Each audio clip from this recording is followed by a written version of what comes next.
Sulit na kainan at budtripan ang aking natunghayan dito sa Chismilsan Corner na matatagpuan mo lamang sa mismong bayan ng Hagonoy, Bulacan sa tapat ng simbahan ni Apo Ana. At isa na din ito sa mga kainan na masasabi kong 100% na sobrang sarap.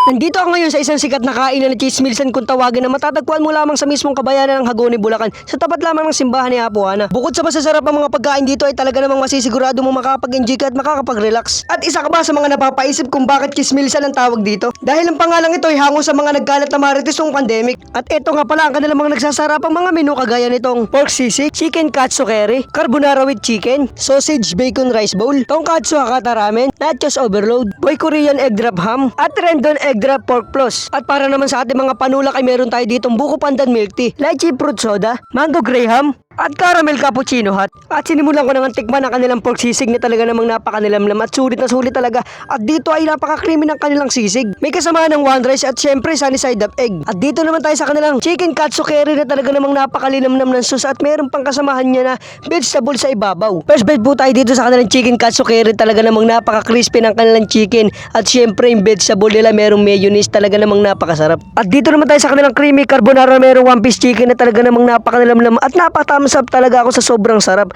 Tingnan nyo naman, creamy at talaga namang napakanilamnam. At ibahin mo din to, tingnan nyo naman, napakalaki ng manok at bukod diyan ay napakanilamnam ng kanilang gravy. At isinunod ko naman itong kanilang napakasarap na sausage bacon na talaga namang napaka-juicy na kanilang sausage. Bukod dito, napaka-creamy ng kanyang sauce. Di ko alam kung cheese sauce to at banana sauce. Talaga namang napailing ako sa sobrang sarap.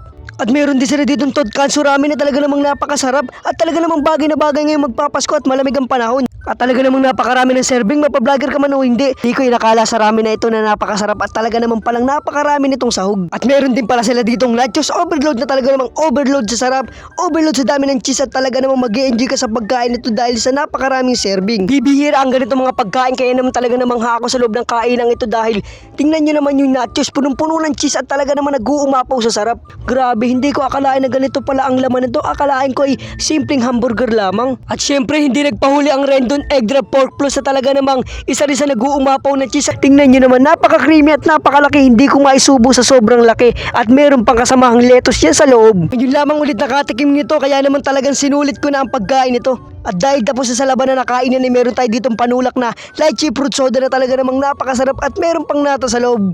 At syempre meron tayo ditong milk tea buko pandan na talaga namang napaka-creamy at talaga namang napakalamig. At saktong-sakto ang kanyang tamis at talaga namang pwede rin itong panghimagas. Grabe, nag-enjoy ako sa pag-inom nito dahil di ko akalain na ganito pala ang lasa nito at talaga namang napakasarap. At isa pa itong sa napaka-creamy at napakasarap ang kanilang mango graham frappe na talaga namang napakalilamnam at talagang saktong-sakto lamang ito sa mga panlasa ng Pinoy at talaga namang hindi ko ito pinalagpas. Ito ay aking inuwi dahil sa sobrang sarap. Napatamsap ako, grabe. Hindi ko talaga alam ang sasabihin ko sa sobrang sarap. At kung coffee lover ka naman ay mayroong iba't ibang flavor dito na kape kagaya nitong caramel cappuccino hot na talaga namang napakanilamnam at talaga namang sumakto pa sa gabing ito dahil nung time na to ay umulan. At ikaw bahala sa sarili mo kung matamis nga ba o saktuhan lamang ang gusto mo. At mayroon din yung kasamahang candy na pagpatanggal ng umay. At hanggang dito na lamang po ang ating video. Maraming salamat po sa inyong panonood at pagsuporta at pag-follow sa aking page. Maraming salamat din po sa Chismilsan ng Hagonoy, Bulacan at sa mga staff sa taos pusong pagtanggap at pagkasikaso. Mag-iingat po tayo palagi. God bless you all. Bye-bye.